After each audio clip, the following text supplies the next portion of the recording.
So in Making Sense of the Cross, I have a chance to go a little deeper and to focus a little more narrowly or particularly. Making Sense of Scripture was about the Bible in general.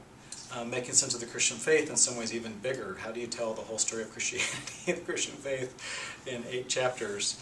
Making Sense of the Cross gives a chance to really focus on the pinnacle moment of the New Testament and the heart of our faith and lives. I was a little anxious actually getting started because I had talked a little bit about the cross in Making Sense of Scripture and a whole chapter about it in Making Sense of the Christian Faith, and I really didn't want to just repeat myself but drag it out over 6 chapters instead of 1.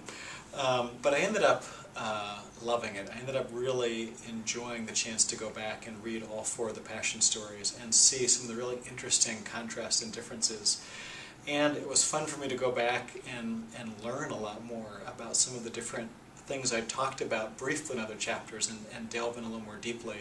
So essentially we do a couple things. We talk about why the cross is important to us. In the faith, we look at the 4 gospel accounts of the cross and compare them.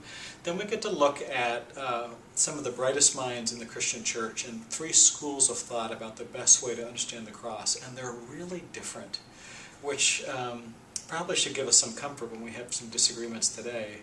Christians have thought really different, sometimes wildly different things about the cross, and it's fun to explore 3 main channels and evaluate them. Say, does this make sense to us? And then in the last chapter, I invite a different way, I don't want to say a whole new way, but a different way of thinking about cross and resurrection, not just as theories or something back then, but as actual events that happen not just in history but in our own lives, or cross and resurrection as a kind of experience of the living God.